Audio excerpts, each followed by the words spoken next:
Bueno, buenas tardes a todos. Yo creo que vamos a empezar porque hemos consumido ya las cortesías, ¿eh? Y todas estas cosas.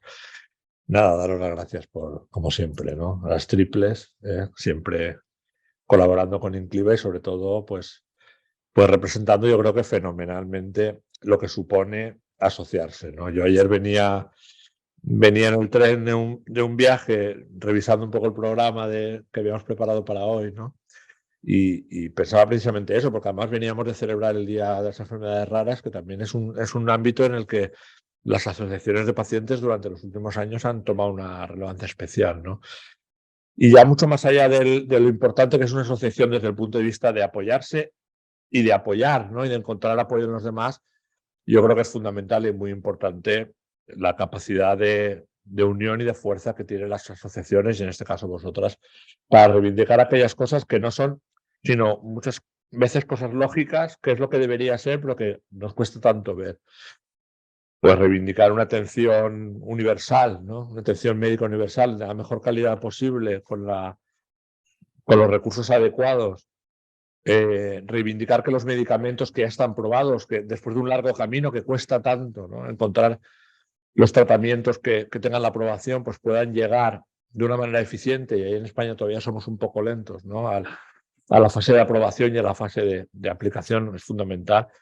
Y sobre todo, en lo que nos concierne a nosotros, ¿no? En la parte de investigación, pues poder exigir que tanto la administración pública como en este caso por las entidades privadas, las asociaciones y sobre todo aquellas personas pues, que a lo mejor en la vida han tenido un éxito profesional o un éxito empresarial, también puedan colaborar en la medida de sus posibilidades, ¿no? Con que tengamos al final una salud mejor y como dice la misión de Incliva, pues solucionar esas necesidades médicas que hoy en día pues todavía desgraciadamente no están resueltas, ¿no? Pues con mucho cariño y con mucha ilusión hemos cedido el espacio, hemos preparado esta jornada y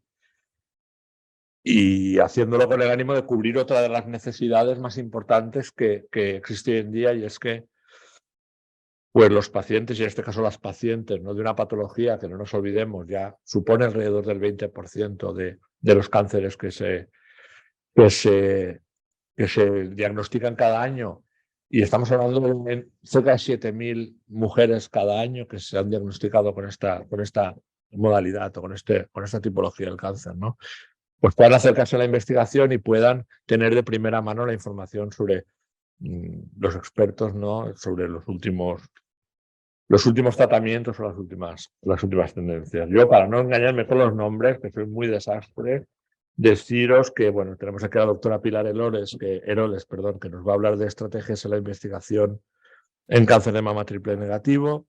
Tenemos a la doctora Cristina Hernando, que va a hacer la ponencia Avances en el tratamiento de cáncer de mama triple negativo. Y tenemos al doctor Juan Miguel Cejalvo, que nos va a hablar de los mecanismos de resistencia a la quimioterapia en el cáncer de mama triple negativo. Por lo tanto, yo quiero pedir toda vuestra atención para las compañeras de la Asociación Triple Negativo, las triples, que con tanto cariño colaboran con nosotros y yo creo que tenemos que intentar por lo menos corresponderlas en un poquito, en lo que podamos. Muchas gracias, que la jornada sea muy provechosa y todo el escenario es para vosotras y para que nos contéis lo que entendáis. Gracias.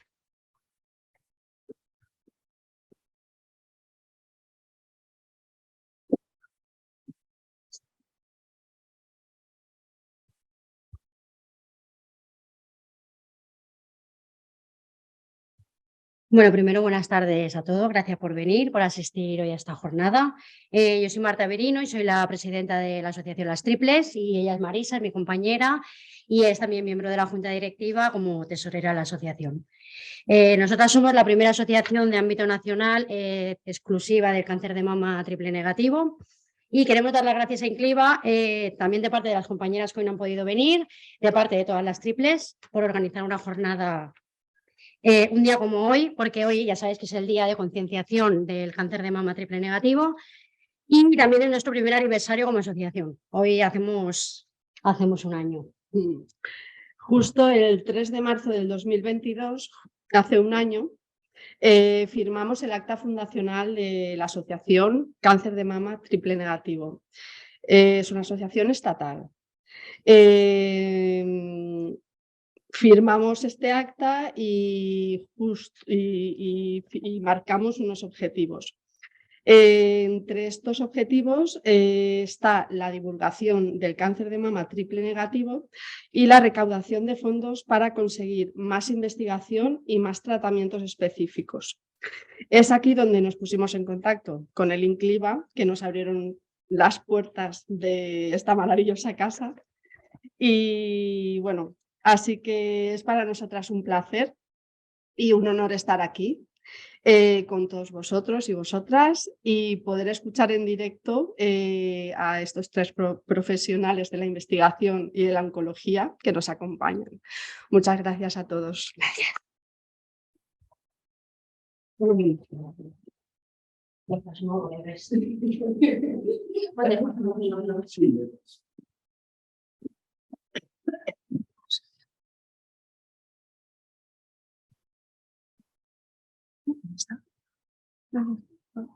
Compartir y el tuyo se contempla así.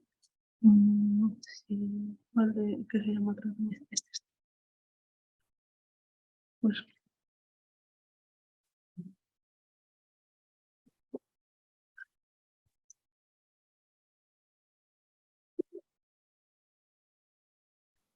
buenas tardes a todos.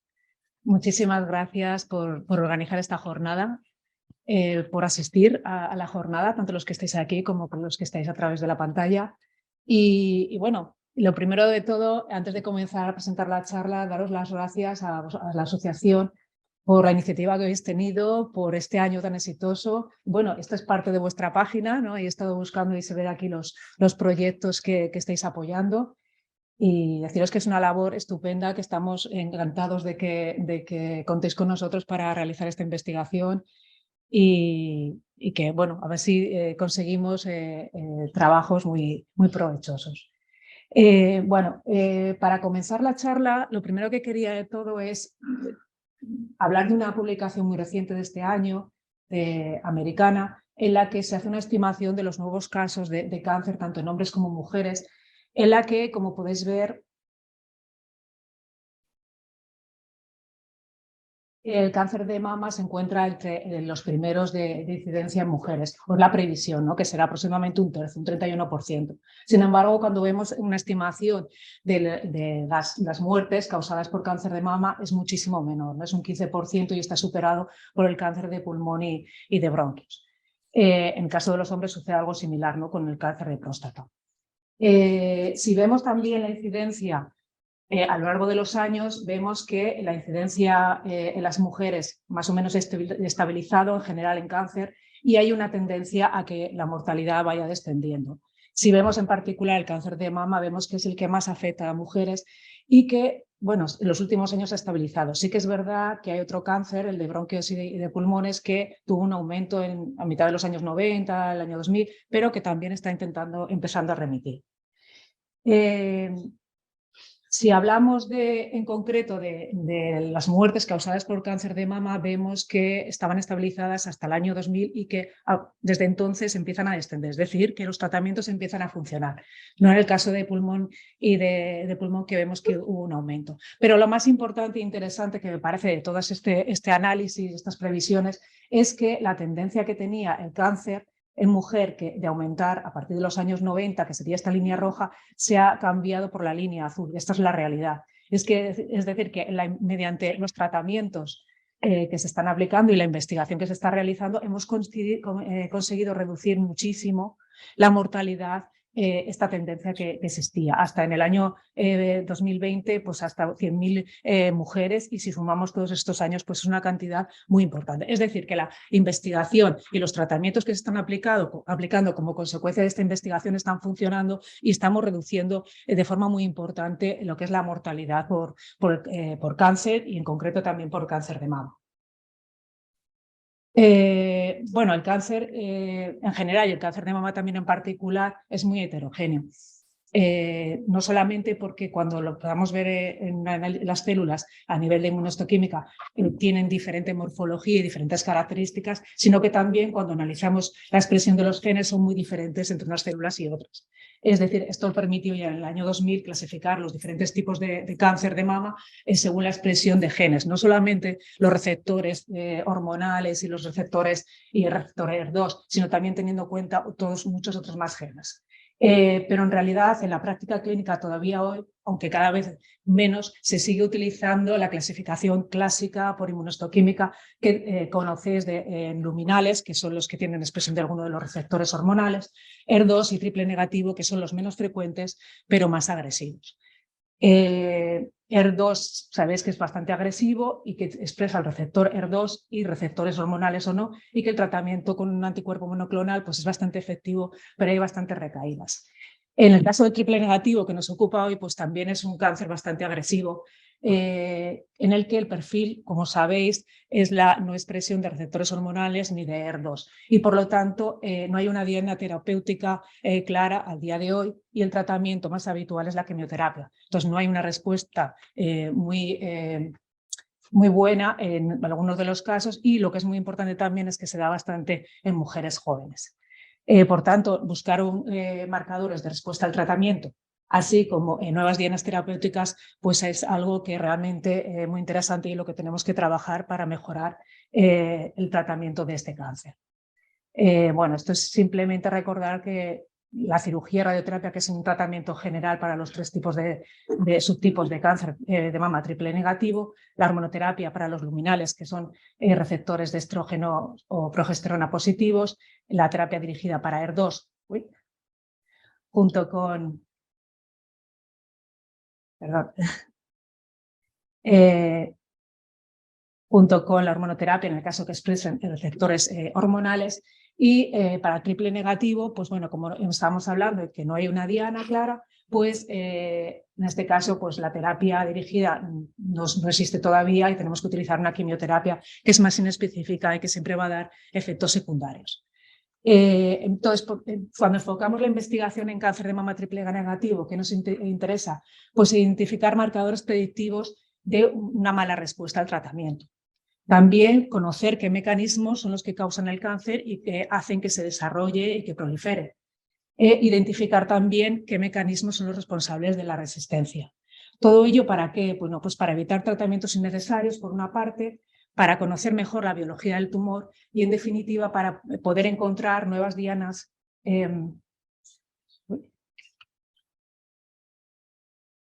terapéuticas en las que nos permitan tratar a las pacientes de forma más personalizada. Es decir, dentro del subtipo triple negativo, encontrar diferencias que nos permitan subdividirlo mejor para poder aplicar un tratamiento de forma más efectiva.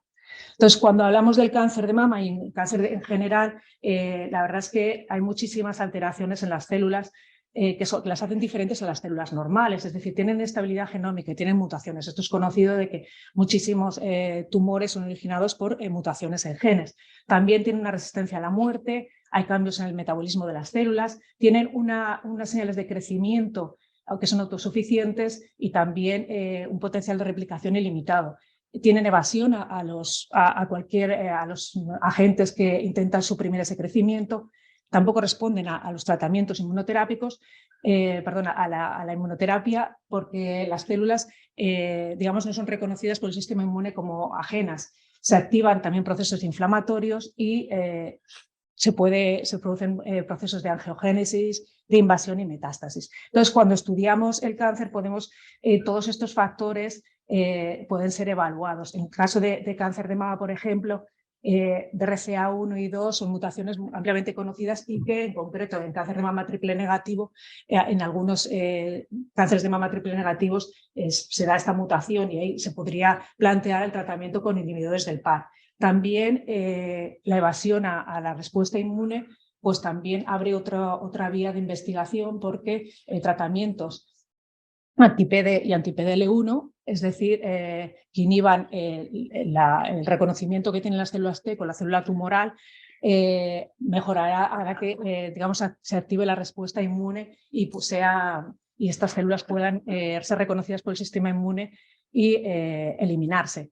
¿Qué sucede? Que tanto en el caso del BRCA1 como en el caso de PDL1 son pocos los tumores el grupo de triple negativo que expresan estos marcadores. Es decir, aquí tenemos que tener un número determinado de linfocitos T infiltrando para que esta terapia sea aplicable. Después tenemos también la angiogénesis, que es otro de los factores que las células cancerígenas están bastante expresados y se pueden utilizar antiangiogénicos que están en ensayos combinados con otras terapias. Y también intentar bloquear esa resistencia a la muerte, que en definitiva es un poco lo que hace la quimioterapia, que lo que hace es intercalarse, en el concreto, en el caso de la doxorubicina, en el DNA para intentar matar a esas células. ¿Qué pasa con la quimioterapia? Que también afecta a las células normales, en menor medida porque proliferan menos y de ahí que haya unos efectos secundarios. Pero es un arma bastante que compensa su utilización, bastante útil para, en este caso, cuando no hay una terapia específica, un tratamiento a una diana. Entonces, cuando enfocamos la investigación, podemos plantearla, pues, estudiar genes a nivel de las mutaciones, de alteraciones en los genes, o bien podemos estudiar el proceso en que estos genes, este DDA, se transforma en proteínas. Es decir, podemos estudiar a nivel de la transcripción o traducción, podemos estudiar también las proteínas que están alteradas y que pueden ser no funcionales o no presentes, alteraciones que se producen en las células que finalmente dan lugar al tumor. Entonces, nosotros estudiamos fundamentalmente, nos hemos centrado en estudiar esta regulación, es decir, desde que el DNA que está en los genes pasa a proteína, que se generan pues, los RNAs mensajeros y una serie de proteínas, una serie de moléculas reguladoras y ver cómo eso modifica la proteína, que tendrá que desempeñar o no su función y también qué pasa a nivel tumoral. Entonces, voy a comentar en primer lugar uno de los estudios que estamos realizando, que es estudiar uno de esas moléculas que están regulando ese paso del DNA a la proteína, que es una familia de microRNAs. Y esta familia de microRNAs descubrimos que está regulada en los pacientes, tienen menos nivel de estos microRNAs que en los tejidos normales. También en las células triples negativas cultivadas in vitro tienen unos niveles más bajos que células que son normales, que no son tumorales, y también se comprobó que existe la expresión de estos microRNAs, una baja expresión de los microRNAs, pues está relacionada con una peor supervivencia. Es decir, que en definitiva, menor expresión de estos microRNAs nos da un pronóstico peor. Si analizamos, para estudiarlo en el laboratorio, lo que hicimos fue generar una línea resistente al tratamiento, a doxorubicina, es decir, teníamos una línea que si la tratábamos con el fármaco, las células morían, y otra línea que al tratarla con el fármaco resistía el tratamiento. Pues esta línea que resiste el tratamiento tiene menor expresión de estos microRNAs. Entonces pensamos que podían ser importantes para resistir a la terapia. Entonces, utilizando análisis in silico, es decir, bases de datos y plataformas, software, pues llegamos a estudiar, a conocer que una de las vías implicadas que podían estar reguladas por estos microRNAs precisamente era la vía de síntesis de ácidos grasos. Y cuando analizamos también estos microRNAs, qué genes podían estar regulando, vimos que podían estar regulando también un gen que está implicado en la síntesis de lípidos y en la degradación de ácidos grasos, que es ACSL4. Entonces, por lo tanto, continuamos estudiando este gen que parece que era importante en la resistencia al tratamiento. Entonces, vimos que en estas líneas que estoy comentando, el gen está más expresado en las líneas resistentes que en las líneas sensibles al tratamiento y que también está más expresado cuando las pacientes recaían o tenían un peor pronóstico. Bueno, y continuamos. Esto hay muchos, os lo voy a simplificar, hay muchas figuras aquí, pero en realidad la conclusión es simplemente pues que ver que los microRNAs cuando están aumentados o el ACSL4 está disminuido cuando tratamos con el fármaco, y cuando nosotros modificamos estos microRNAs o este ACSL4 conseguimos que las células sean más sensibles. Es decir, que células que antes no respondían al tratamiento, al modificar estos microRNAs, estas pequeñas secuencias, o bien el gen, o bien sobreexpresamos, aumentamos la cantidad de micros o disminuimos el gen, conseguimos que las células respondan mejor al tratamiento. ¿Vale? Por lo tanto, aumentamos la sensibilidad a la doxorubicina. ¿Y por qué se producía esto? Pues otros experimentos que realizamos en el laboratorio llegamos a la conclusión de que lo que se produce es que el fármaco se acumula en el interior de las células. Entonces, aquí podéis ver que las células resistentes tienen poco fármaco en el interior, ¿de acuerdo? Pero cuando realizamos esta modificación, el silenciamiento del gen, vemos que aumenta la cantidad de fármaco en el interior. ¿Y qué pasa? Que al estar aumentado el fármaco en el anterior consigue causar su efecto.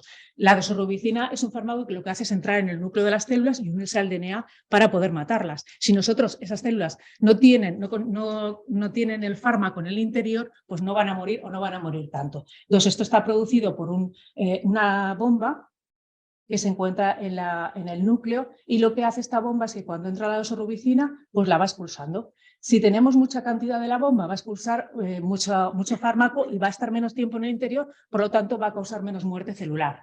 Y por lo tanto el cáncer va a poder, las células van a poder progresar y va a poder sobrevivir. Pero sin embargo, cuando disminuimos la expresión de esta bomba, que es lo que conseguimos modificando los microRNAs o el gen, conseguimos que haya menos bomba y por lo tanto el fármaco permanece más tiempo en el interior del núcleo de la célula y conseguimos matar más las células. Ese es el fundamento, es la idea o la conclusión a la que hemos llegado de cómo funciona esta vía de señalización celular.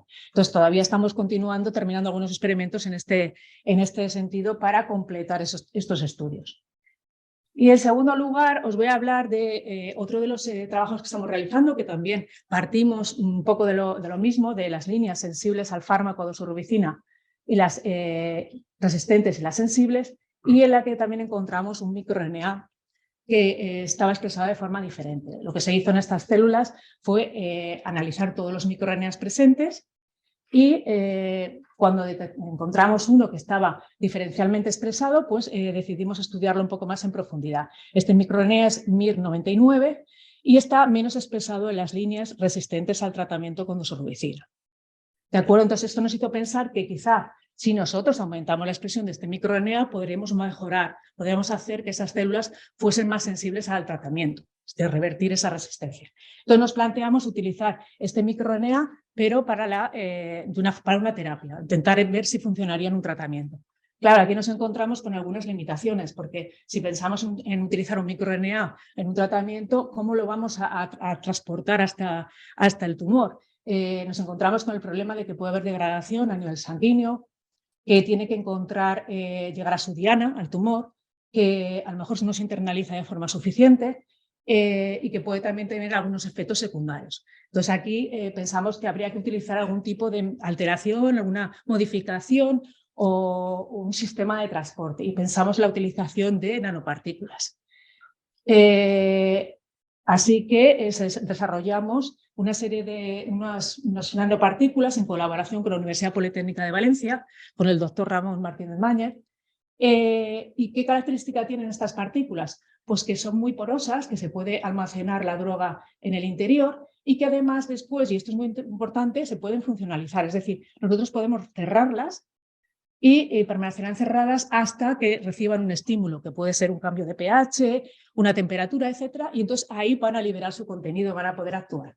Y además tienen otra característica, es que se dirigen pasivamente hacia el tumor. Hay un efecto de retención y permeabilidad al tumor y van preferentemente hacia el tumor. Entonces, bueno, cuando llegan allí también estaban marcadas pues, para que reconociesen un receptor de la célula tumoral y se internalizasen con el lisosoma, pues ya se liberase el fármaco y desarrollase su función.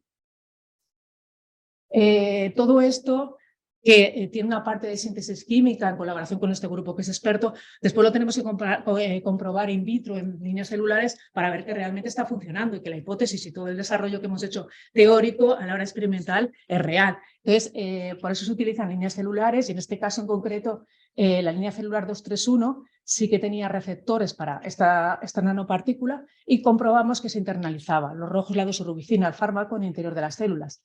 Cuando nosotros bloqueamos ese receptor que reconoce la nanopartícula, pues no veíamos tanta internalización. Y si utilizamos otra línea celular que no tiene receptor, pues tampoco veíamos apenas internalización. Es decir, comprobamos que hay una especificidad, que eso que estamos desarrollando realmente va donde queremos que vaya y para que desempeñe su función. Y luego la siguiente parte, una vez comprobado este paso, fue ir a animales y inyectarles, generarles un tumor a los animales, de tal forma que algunos de ellos como control no eran tratados con nada y los otros animales sí que eran tratados con nanopartículas, la nanopartícula que contenía todo, el fármaco y el microRNA, y otras nanopartículas control que contenían o ninguno o alguno de estos factores, pero no todos en ellos. ¿Qué es lo interesante? Pues como podéis ver aquí, la línea más oscura son los controles en los que vemos que el tumor ha seguido creciendo. Sin embargo, los otros nanopartículas vemos que disminuye la cantidad de tumor y sobre todo la línea verde muestra la nanopartícula que tenía la combinación del fármaco y del microRNA. De tal forma que el microRNA sí que estaba logrando esa combinación microRNA doxorubicina en la nanopartícula reducir el tamaño tumoral de los ratones. Después de estos ratones, una vez sacrificados, se analizaron también esas muestras tumorales que quedaban residuales y se comprobó pues, que la cantidad de la expresión de Ki67, que es un marcador de proliferación es maligno porque las células están creciendo muy rápidamente, había disminuido muchísimo justamente con esta nanopartícula que habíamos diseñado en comparación con las otras o con ningún tratamiento. Además, también se comprobó que las dianas de ese microRNA donde está actuando también estaban modificadas como correspondía, es decir, que estaba llegando al tumor y además estaba ejerciendo su función de forma correcta. Y luego, aquí, esta es una diapositiva realmente que no hay cambios y que es muy importante, se analizaron en los ratones controles y en los ratones que se habían tratado con la combinación de la nanopartícula, pues diferentes parámetros para ver si tenían alterado su metabolismo, si la creatina, aminotransferasas, etcétera, así como su peso. Y no se observaron diferencias. ¿Y por qué digo que es importante? Porque, claro, es importante reducir el tumor, pero también que no esté causando un daño en los animales, igual que sería el caso de las personas. O sea, que es muy importante que no tenga esos efectos secundarios, que es lo que realmente también nos interesa. Y en base a esto, que es el proyecto que estamos desarrollando ahora en marcha, y que es un poco continuación de lo que os acabo de contar, pues planteamos el desarrollo de otra nanopartícula, pero en este caso, como veis aquí en las características del cáncer, que afecte a estos parámetros que he señalado, es decir, la angiogénesis, los cánceres también invaden y metastasizan, hay un proceso de inflamación y también una evasión de la respuesta inmune. ¿Esto qué quiere decir? Que la célula tumoral no está aislada, sino que está rodeada de muchas otras células del estroma y otras células del entorno que ayudan, esas células que están más cercanas también se han transformado por el tumor y le ayudan a que esté bien nutrido, a que progrese, a que se pueda expandir. Y estas células pues también son una diana. Nos interesa también, además de atacar al tumor, atacar a estas células que le están ayudando a progresar. Entre ellas se encuentran los fibroblastos asociados al tumor, también se encuentran los macrófagos asociados al tumor y también hay diferentes células, linfocitos T, B. En concreto, nosotros lo que planteamos en este proyecto es atacar a los fibroblastos asociados al tumor. Estos fibroblastos, ¿por qué los fibroblastos? Porque son los más abundantes en el entorno tumoral y porque además están expresando una proteína de la superficie FAB contra la que queremos dirigir nuestra nanopartícula. De tal forma que ahora el diseño de la nanopartícula, similar al anterior, también me contendrá la doxorubicina, pero en la superficie, en lugar de tener un microRNA, vamos a tener un péptido que va a reconocer este FAB. ¿De acuerdo? Y por lo tanto va a ir dirigido contra estos fibroblastos asociados al tumor.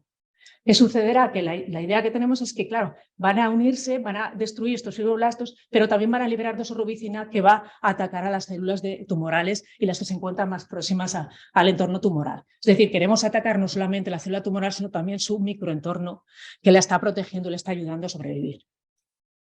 El diseño es similar, como he comentado antes, es también desarrollar químicamente pues, la nanopartícula con todos sus componentes y también una serie de nanopartículas controles. Esto no entro en detalle porque estos son los expertos, son el grupo del Politécnico y claro, tiene también sus comprobaciones pues, de que los tamaños son los adecuados, la liberación de los compuestos es la adecuada y toda esta parte, todas las fases necesarias para llevarlo a cabo el desarrollo correcto. La siguiente parte es la de comprobarlo en líneas celulares, que realmente estamos de nuevo, como hemos visto antes, en la otra nanopartícula, estamos realmente dirigiendo a la proteína de interés que lo hemos comprobado también, y la parte final ya es realmente realizar los experimentos como hemos visto en la otra nanopartícula, inyectando, generando el tumor en los animales, inyectando el tratamiento.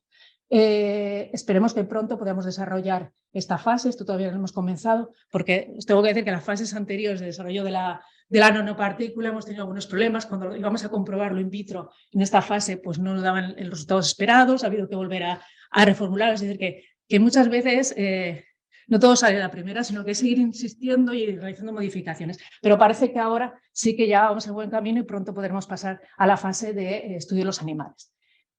Aquí de nuevo pues estudiaremos la toxicidad, la distribución y la eficacia del tratamiento, sobre todo la eficacia antitumoral también, y vamos a caracterizar el microambiente tumoral. Esto es un poco diferente de la anterior, estudiando las células, los fibroblastos asociados al tumor, células inmunes, la matriz extracelular, para conocer más en profundidad qué está sucediendo ahí a nivel tumoral, a nivel del entorno tumoral, no solo en la célula. ¿Y por qué? ¿Y cuál es la diferencia con el estudio anterior? Pues que ahora utilizamos las líneas 4T1. Antes eran una línea humana inyectada a un ratón, que tenía que estar inmunodeprimido. Ahora esta es una línea que está generada de cáncer de mama, pero de ratón. De tal forma que el ratón que estamos utilizando tiene todo su sistema inmunitario completo. Y así nosotros podremos estudiarlo y conocer, tener mucha más información de qué está sucediendo en ese entorno tumoral. Entonces, esa es la principal diferencia, que esperemos que nos dé resultados más completos y más información de lo que sucede en el tumor cáncer de mama triple negativo. Que, como os decía al principio, conocerlo en profundidad nos ayudará a encontrar dianas, a saber cómo funciona y a poder tratarlo mejor. Bueno, y esto es todo lo que os quería contar. Este es el grupo. Deciros que aquí todavía hay gente que no está en la foto, que vamos mucho más de oncólogos, patólogos y investigadores básicos. Sandra, que es la primera parte que os he hablado, es la tesis de Sandra, que la está terminando ahora. Lo que las nanopartículas, que ya está publicado el artículo, es de Iris, y Ana está realizando el trabajo de esta última parte que os estoy hablando, ¿vale? Y luego, bueno, aquí pues, diferentes agencias que nos financian y, bueno, las triples, que es el motivo de hoy que estemos aquí. Daros de nuevo las gracias y si tenéis alguna pregunta.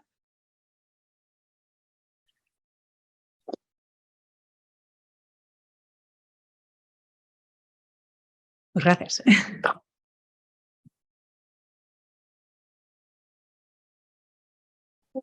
Sí. Bueno, yo creo que no te han preguntado nada porque se han quedado tan impresionados como me he quedado yo. De todas formas, un par de informaciones de servicio muy rapiditas. Primero, a través del chat, porque hay mucha gente siguiendo también la charla desde fuera. Entonces, a través de la parte de preguntas y respuestas, lo he dicho bien, ahí podéis también volcar cualquier pregunta y le haremos llegar.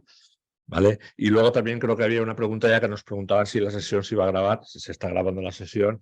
Y luego, aparte de, por supuesto, de las triples, la colgaremos en el perfil de YouTube de Incliva para que cualquiera la pueda seguir y haremos la máxima difusión posible.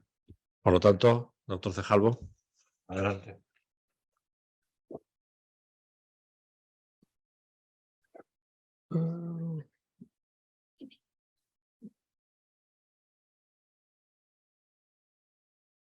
Bueno, ¿qué tal? Soy Juanmi. Muchas gracias por haber creído. ¿Qué he hecho yo? Y así te puedes ir Es presentando.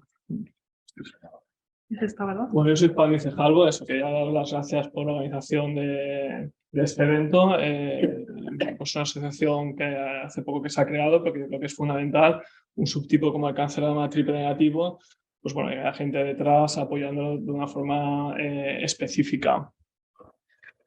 Bueno, yo mi función de hoy quería comentaros un poco de una forma lo más didáctica posible el proyecto que, pues, bueno, que también estáis apoyando, un poco pues, para explicar al resto de la asociación y pues, para que vean un poco en qué se invierte el dinero y el porqué de las cosas. Luego la última charla la dará la doctora Hernando, Cristina, que ellas hablarán pues, un poquito más de la clínica, a lo mejor cosas más cercanas hacia vosotras, pues, de los tratamientos y de cosas así. Seguro que va a ser de mucho interés también para que podáis hacer preguntas de una forma un poco más directa.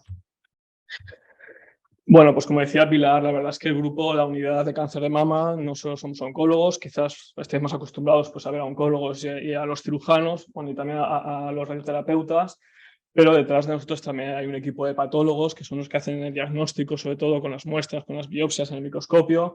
Están los radiólogos, que en este caso, pues bueno, pues tanto los TACs como las mamografías, ecografías, y también los biólogos en el laboratorio. La investigación tiene bueno, 3 patas fundamentales. Una es la investigación básica, que es la que sucede sobre todo en el laboratorio, pues con modelos que llamamos preclínicos, que son pues, células tumorales, modelos in vivo, como pueden ser pues, ratones. Una investigación clínica, que es la que se hace con pacientes, con ensayos clínicos, con nuevos fármacos que pueden ser potencialmente beneficiosos para los pacientes, y eso permite el desarrollo. Pero hay una parte fundamental, y es que entre estas 2 investigaciones, que son importantísimas, tiene que haber un puente. Ese puente es la investigación, lo que llamamos investigación translacional. Esto es lo que nos va a permitir toda la información que se genera en el laboratorio, no solo utilizar modelos preclínicos, sino modelos un poco más cercanos a los pacientes, es decir, muestras derivadas de pacientes, que sea lo más parecido a un paciente real en el laboratorio y poder hacer una translación, un rápido paso de los conocimientos que se generan en el laboratorio que puedan pasar rápidamente al paciente. El cáncer de mama es el diagnóstico más frecuente de tumores en la mujer. Por suerte, también como ha dicho Pilar, conseguimos curar mucho. El cáncer de mama posiblemente es de los tumores que más conocemos su biología. Posiblemente de los que menos el por qué surgen. Muchas veces no sabemos el porqué de las cosas, pero sí que entendemos muy bien, una vez que se ha generado un tumor de cáncer de mama, cómo es su biología y cómo podemos actuar y cómo podemos tratarlo para ser de una forma eficaz. A grandes rasgos, aunque a nivel molecular hay muchos más detalles, pero a grandes rasgos hay 3 subtipos. El cáncer de mama luminal, que es el más frecuente, que un poquito lo veremos más visual. El cáncer de mama HER2 positivo, que representa un 20%, y el cáncer de mama triple negativo, que es el 15%.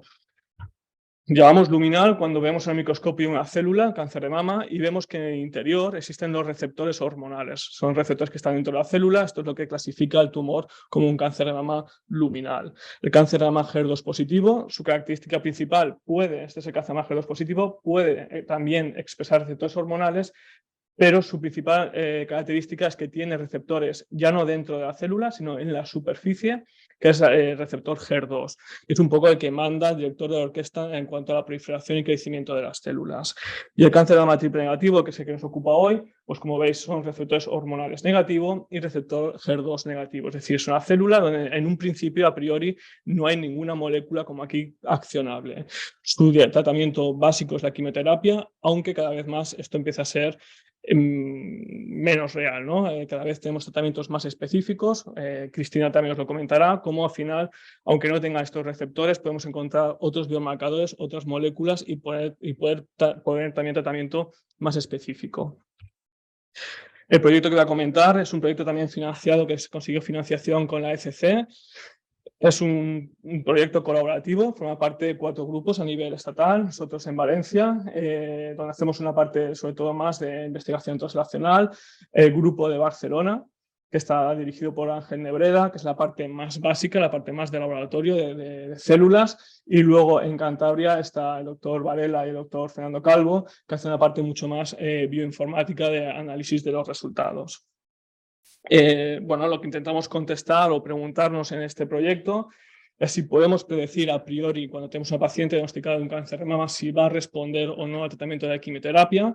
En el caso de que no responda, si podemos hacer algo a nivel farmacológico para resensibilizar, es decir, para ser más eficaces en ese tratamiento, o si aunque sean sensibles, puede también apoyarse de algún tratamiento más específico para ser más eficaces en el tratamiento. El por qué cuando ponemos un tratamiento hay veces pacientes que no responden sería un poquito gráficamente esto. Ahora lo veremos un poquito más adelante, pero lo principal es que sepáis que el cáncer pues es un cáncer heterogéneo. Cuando cogemos una biopsia, las células que forman parte del tumor no son todas iguales.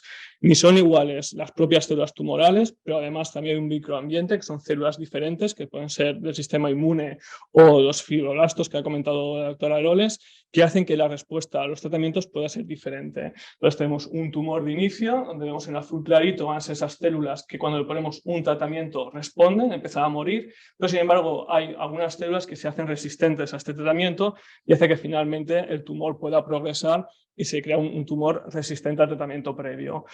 Esto puede ser que esas células resistentes estén de origen, o puede ser que al principio tenemos un tumor que a priori podría ser sensible, pero le ponemos un tratamiento y a base de un tiempo de exposición hay células que no estaban de origen, pero que sí que aprenden a tener esa resistencia al tratamiento y finalmente crear un tumor resistente a la quimioterapia. Por tanto, lo que hacemos en este estudio, pues vamos a trabajar primero, bueno, ya estamos trabajando, llevamos un año del proyecto, trabajamos con células a nivel in vitro, son células tumorales. Bueno, hacemos una técnica que esto ha sido, esto ha sido causa de un premio Nobel, el CRISPR-Cas9. Esto es un poco más complejo de explicar, pero al final es editar el DNA y saber cada célula qué alteración tiene o deja de tener, y para poder saber si eso es responsable o no de su resistencia. Y tratamos a las células a nivel in vitro, a nivel de las placas Petri, con diferentes quimioterapias que son las que utilizamos en la clínica. A base, como hemos visto antes, ¿no? Estaríamos como en esta situación. A base de exponer el tumor sensible a priori a un tratamiento, al final generamos células resistentes. Y son estas células resistentes las que llegan aquí, a base de varios pases. Las que quedan aquí son las resistentes a los tratamientos, las que conseguimos estudiar. Estas células, además, las ponemos en el animal, en un modelo más complejo. Esto es lo que llamamos monocapa, ¿no? Son células que crecen una al lado de la otra en un sistema simple. Y esto es pues, dentro de un sistema complejo multicelular. Ponemos las células tumorales y vemos como aquí cuando el negro está representado, cuando ponemos el tumor del ratón y no tratamos, pues obviamente el tumor va creciendo de tamaño, y cuando ponemos tratamientos de diferentes quimioterapias o diferentes combinaciones, secuencial o combinado, vemos que el tumor se va haciendo pequeño. Al final también llegaremos a tener tumores resistentes y esto es lo que estudiaremos. Luego en la parte clínica, que es la que hacemos exclusivamente aquí en Valencia, bueno, el resto de grupos son más laboratorios. Esta parte, nosotros tenemos la parte de laboratorio, pero también la clínica. Utilizamos muestras de las pacientes en los diagnósticos iniciales. Cuando hacemos una mamografía, bueno, esto rápidamente la clasificamos en diferentes BIRAS, son diferentes números. Pues un BIRAS 1, 2, 3 son posiblemente una lesión benigna. El BIRAS 0 significa que la mamografía no ha conseguido distinguir si es bueno o malo y que hace falta hacer alguna prueba más, que puede ser una ecografía o una resonancia, y ya conformamos del 4A hacia el 6, la probabilidad de que sea tumoral es mayor. De hecho, el BIRAS 6 es cuando sabemos que ese tumor ya está diagnosticado, es un tumor, pero se repite la mamografía por cualquier cosa y eso se clasifica como un BIRAS 6. Y del 4A al 5, pues es cada vez más probable de que eso sea maligno, aunque siempre hay que hacer una biopsia para poderlo diagnosticar. Nosotros trabajamos en este proyecto con los BIRAS 4B al 6, donde el radiólogo, cuando diagnostica un cáncer de mama, coge una biopsia y nos llama. Ahora explicaré un poquito qué es lo que hacemos. Cuando tenemos el paciente en la consulta, pues bueno, le explicamos el tratamiento que vamos a hacer. El tratamiento de cáncer de mama triple negativo, pues básicamente es quimioterapia, tiene dos partes. Una parte semanal de tratamiento con Taxol, carboplatino, 12 semanas, y después 4 ciclos de antraciclinas después cirugía. Este proyecto, como he dicho, empezó en el 2022. Gracias a los nuevos avances, la verdad es que por suerte nos hemos tenido que adaptar, porque ha llegado la inmunoterapia. Hoy en día la inmunoterapia no en todos los hospitales se puede poner todavía, pero aquí la estamos poniendo. La inmunoterapia ha conseguido que los tratamientos sean todavía más eficaces y que cuando vamos a operar exista más probabilidad de que ni siquiera haya nada de tumor. Prácticamente un 55% de pacientes cuando reciben inmunoterapia más quimioterapia tiene posibilidades de que no quede nada de tumor, y eso es muy importante a la hora del control de la enfermedad. Con lo cual, lo que quiero decir es que cuando planteamos el proyecto, la inmunoterapia no estaba dentro, pero pues bueno, como esto ha llegado a la clínica, pues es una variable más que vamos a tener en cuenta y que vamos a investigar. La inmunoterapia, bueno, lo que hace, esto también he explicado sencillamente, cuando tenemos una célula tumoral, ¿por qué nuestro sistema inmune no ataca a las células tumorales? Lo primero, porque nuestro sistema inmune tiene que ser muy precavido, ¿no? Si no, nos pondría en peligro cada 2x3, que es lo que le pasa a los alérgicos. Una persona que es muy alérgica pues, a los cacahuetes, si toma un cacahuete, puede poner su vida en peligro, ¿no? Con un shock anafiláctico. Entonces, nuestro sistema inmune tiene que estar, para atacar, tiene que estar muy seguro. Entonces, por un lado, una célula tumoral a veces no se diferencia tanto de una célula sana, con lo cual el sistema inmune es muy precavido, se acerca a la célula tumoral pero no ataca por si acaso se equivoca, y además, pues si tiene intención de atacar, las células tumorales señalizan y les hace un freno para que no ataquen esas células tumorales. La inmunoterapia lo que intenta es ese freno de las células tumorales al sistema inmune, romperlo. Esto es una molécula, el tratamiento de inmunoterapia que usamos, hay varios, pero es pembrolizumab, pues esto es un fármaco que lo que hace es bloquear esa señal negativa, es decir, no me ataques, se interpone en el medio y esto consigue evitar esa señalización negativa y lo que hace es que al final el sistema inmune pueda atacar. Es decir, la inmunoterapia lo que hace es que señalizar a nuestro sistema inmune que esa célula es mala y la puede atacar. Y esto, sumado a la quimioterapia, es lo que ha conseguido tan buenos efectos y ser tan eficaces en el tratamiento. Entonces, volviendo a lo que nos tenemos en la clínica, lo que tenemos es una biopsia en parafina, que son las biopsias normales y corrientes que se hacen en todos los hospitales, la biopsia de inicio para el diagnóstico y la biopsia de la cirugía. Pero además en el proyecto lo que hacemos es una biopsia en fresco, es decir, en lugar de archivarla en parafina, que es como la cera de una vela, mantenemos esa biopsia en vivo para poder llevarla al laboratorio y estudiar esas células vivas, porque las células cuando se parafinan, cuando se ponen esto, se fijan como en alcoholes y se mueren, y se estudian las células muertas. Sin embargo, con estas biopsias en fresco somos capaces de estudiar esas muestras con las células vivas. Y además tenemos lo que es la biopsia líquida. Recogemos sangre antes de, al diagnóstico, antes de empezar el tratamiento. Recogemos sangre a mitad, después de la primera secuencia de quimioterapia. Una tercera muestra de sangre cuando finalizamos toda la quimioterapia previa a la cirugía y después hacemos un seguimiento con analíticas de sangre, hacemos analíticas de control, pero de biopsia líquida cada 6 meses durante el seguimiento.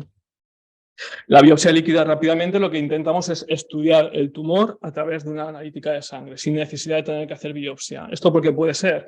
Porque las células tumorales, por diferentes procesos, básicamente casi todos relacionados con la muerte celular, que puede ser, se llama apoptosis o necrosis o por secreción, pero lo que hacen es liberar DNA de las células tumorales en torrente sanguíneo. Entonces, con las biopsias sanguíneas lo que se intenta es analizar este DNA. Aquí es un ejemplo, cuando veis aquí un paciente se diagnostica de un cáncer y tiene pues, X niveles de DNA tumoral en sangre. Cuando se pone el tratamiento, un tratamiento eficaz, ese DNA que se encuentra en la sangre desaparece porque las células tumorales están desapareciendo. Puede haber un periodo en el que se ha eliminado, esas células puede quedar alguna célula dormida, que en un momento dado se despierta, empieza a dividirse otra vez, es cuando el paciente presenta una recaída, las células se empiezan a dividir y empieza otra vez a aparecer el DNA circulante en la sangre. Y aquí, pues en este caso, el paciente empieza un tratamiento nuevo y otra vez desciende. Es decir, la biopsia líquida sirve, por un lado, para diagnosticar en un principio y luego también para monitorizar, para ver el tratamiento cómo puede ir en función de los niveles del DNA. Y además también muy importante es que en el tiempo, como hemos visto que las células pueden cambiar y pueden ser resistentes, nos permite tener una fotografía actualizada de la enfermedad. Es decir, esta paciente, si se hiciese aquí una biopsia del tejido, no se parecería, pero no sería exactamente igual a una biopsia del inicio. Entonces nos permite intentar evitar biopsias e intentar estudiar el tumor actualizado a través de la sangre. Cuando tenemos la biopsia en fresco, lo que hacemos, la paciente tiene el tumor, la mamografía, se coge la biopsia, esa biopsia en fresco que os decía antes, se inyecta en el ratón. Se espera un tiempo para que crezca y una vez que crece, cogemos otra vez la muestra. Esta muestra la metemos en otro ratón para poder mantener esa célula, esa muestra de esa biopsia, poderla mantener las células vivas y poder seguir estudiándola.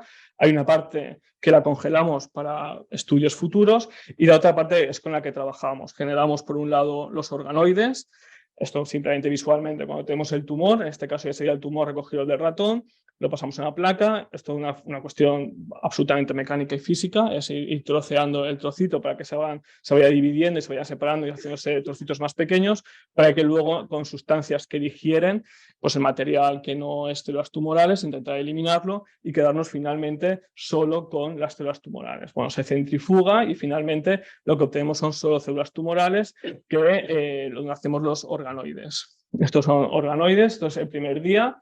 Cada bolita, ¿no?, que vemos ahí pues son las células tumorales una a una que se han dejado caer y ellas solas, por sustancias que le ponemos y sobre todo por una estructura que se llama matrigel, ellas solas se van agrupando. Ya en el día 6 veis que ya las bolitas cada vez son más grandes porque ahí ya no hay, aquí esto es una célula, pero aquí ya no hay una célula, hay un grupito de células que va creciendo y consigue formar un organoide, que no deja de ser como un tumor, como un tumor, no, es un tumor de cáncer de mama, pero en el laboratorio, ¿no? en una placa.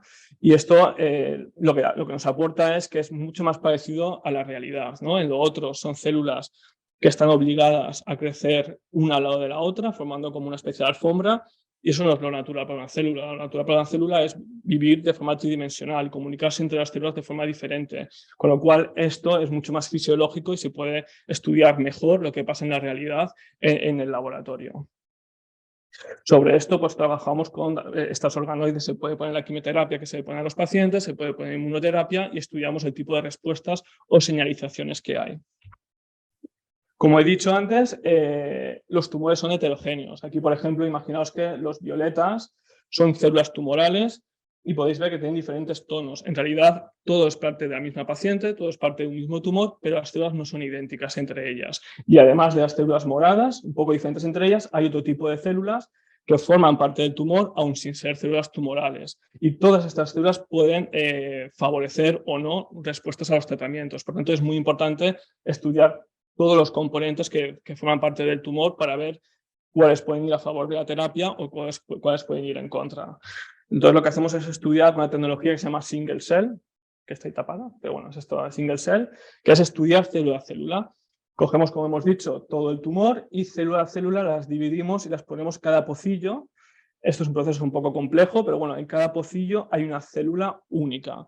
Esto es difícil porque a las células también les gusta vivir acompañadas. Una célula única pues tiende a, pues como hemos dicho antes, las células se ven obligadas a vivir conjuntamente y señalizarse entre ellas. Una célula única le cuesta vivir, entonces esto es, pues, bueno, no es un proceso fácil, pero se consigue y al final es separar las células porque ahora vamos a estudiar lo que estudiamos de forma general, pero en lugar de todo en el tumor, en una célula única y obtener información solo de esa célula. Y obtenemos cosas como esta. Por ejemplo, aquí quizás se ve un poco más claro. Todo esto es lo que hemos visto antes, un tumor, y lo que veis del mismo color son los grupitos de células que son iguales. Pues aquí, por ejemplo, tenemos hasta 8 grupos de células diferentes. Pues unas, el grupo 0 pues es más abundante, el grupo 8 es menos abundante, y lo que hacemos es estudiar estos grupos celulares qué son y qué papel tienen en la respuesta a los tratamientos, tanto para sensibilizar como para la resistencia. Bueno, a modo de conclusión, pues lo que intentamos es entender cuáles son, a través de célula a célula, cuáles son los mecanismos de resistencia, esa resistencia, cómo podemos vencerla, estudiar los diferentes mecanismos, pues a las diferentes quimioterapias que tenemos y también a la inmunoterapia. Además, en este proyecto, pues lo que estamos creando es un biobanco, que son bueno, todas esas muestras en fresco que hemos dicho que congelábamos, pues tener bueno, pues diferentes muestras de diferentes pacientes congeladas para poder hacer tanto estudios como ahora, pero también para un futuro, ¿no? Es como un banco donde se almacena y se guardan todos los tumores de las pacientes. Bueno, simplemente pues llevamos un año, estamos utilizando tecnología bueno, muy puntera, como es el single cell y el CRISPR-Cas9. Bueno, llevamos un año trabajando en los 4 grupos y la verdad es que estamos obteniendo muy buenos resultados, hay una muy buena comunicación entre los 4 grupos y bueno, pues vamos avanzando y cada uno contribuyendo en su parte. Esto ya para acabar, simplemente pues que cuando no sabíamos nada, una enfermedad parecía única, todas las pacientes parecían iguales y hacíamos lo que podíamos, intentar poner un tratamiento sin saber muy bien por qué. Gracias a la investigación, sobre todo la investigación translacional, que es la que permite que los avances que se encuentran en el laboratorio lleguen a las pacientes, pues vemos que una enfermedad en realidad son varias y que cada paciente puede tener, a base de estudios moleculares, pueden tener unas características diferentes que hagan que pacientes respondan a un tratamiento, otras a ese no responderían y responderían a otros. Se trata de que todas las pacientes no son iguales, hay que estudiar a nivel molecular cada una de ellas, porque cada una de ellas puede tener características diferentes y puede tener que recibir tratamientos diferentes. Y ya dar las gracias al grupo, que como hemos dicho, pues no está formado por oncólogos, sino también hay un equipo de enfermería dedicada a la investigación, que son muy importantes para la investigación clínica, pero también para la investigación translacional, de biólogos en el laboratorio, radiólogos, patólogos, cirujanos y los radioterapeutas. Ya está.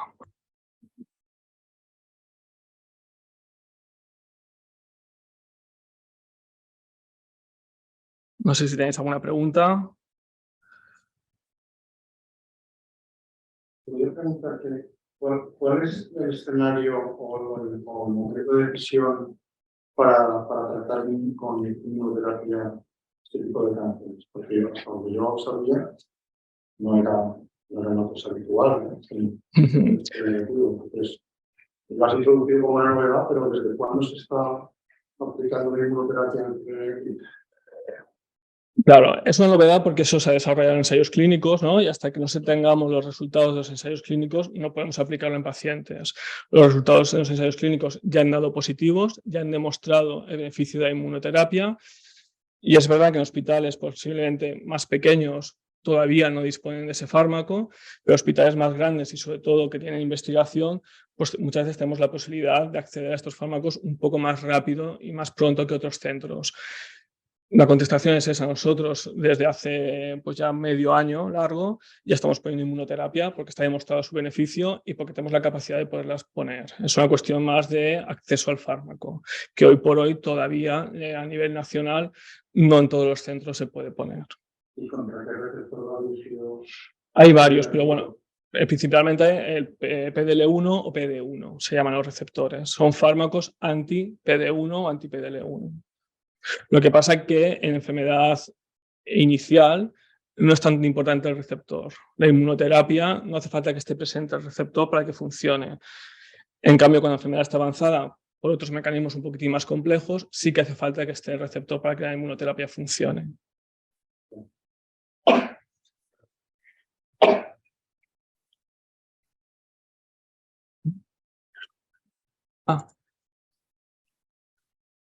Vale, nos han hecho una pregunta. Buenas tardes, me gustaría saber si entra dentro de lo normal que un triple negativo no disminuya ni crezca tras control después de 11 sesiones de carbotaxol, pembro y AC-pembro. ¿Es posible que el tumor se esté haciendo más resistente? Sí, a ver, no es lo más frecuente, pero puede pasar. En principio, el triple negativo es más agresivo que el resto, pero esto también le hace que sea más quimiosensible. Sí que es verdad que hay un pequeño porcentaje que puede hacer que el tumor no disminuya.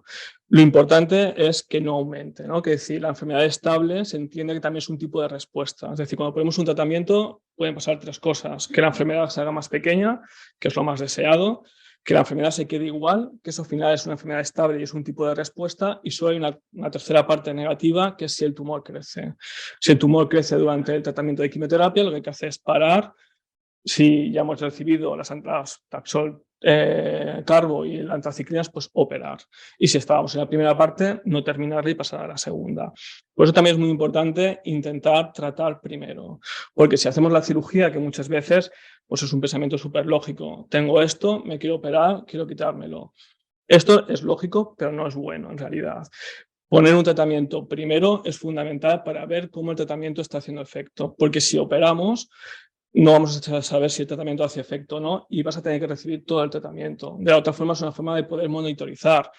Lo normal es que responda, pero si no respondiese podríamos cambiar y podríamos buscar alternativas. Si operamos primero, no hay alternativa porque no sabemos si está haciendo efecto.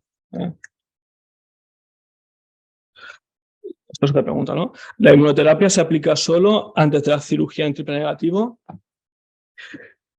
Claro, esto es una pregunta un poco más difícil. Vale, ahora Cristina os lo explicará. Mi opinión, esto es un ensayo clínico. El ensayo clínico estaba diseñado para hacer inmunoterapia primero y después de la cirugía.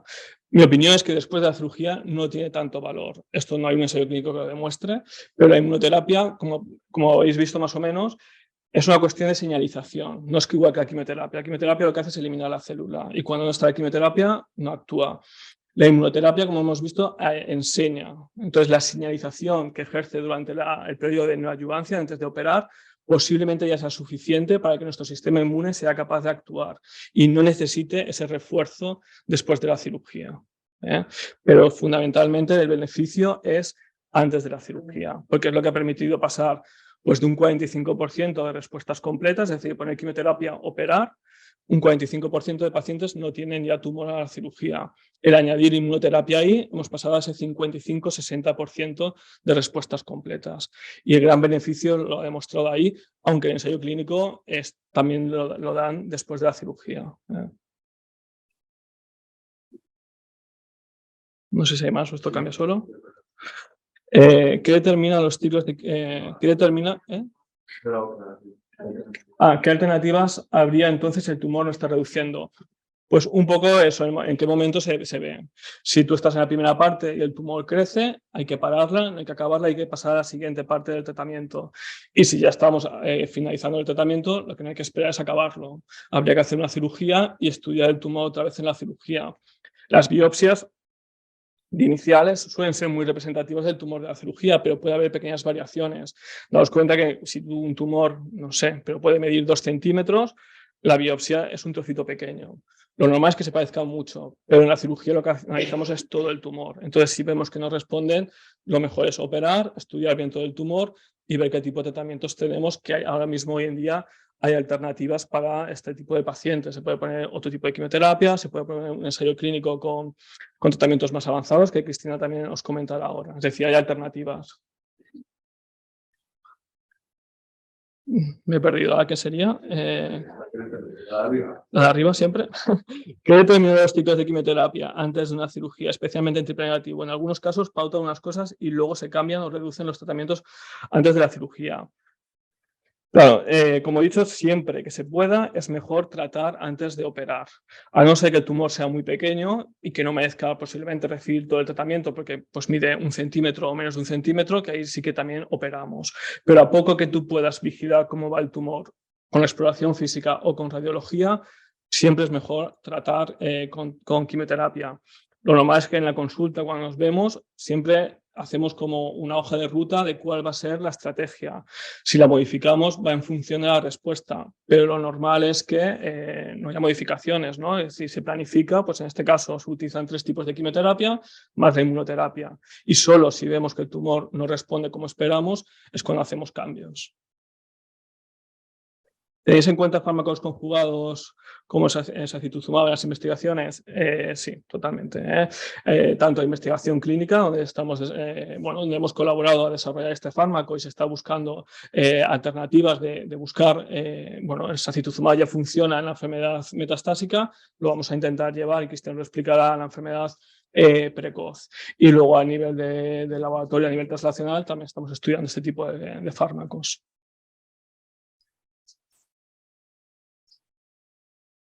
Yo creo ya, ¿no?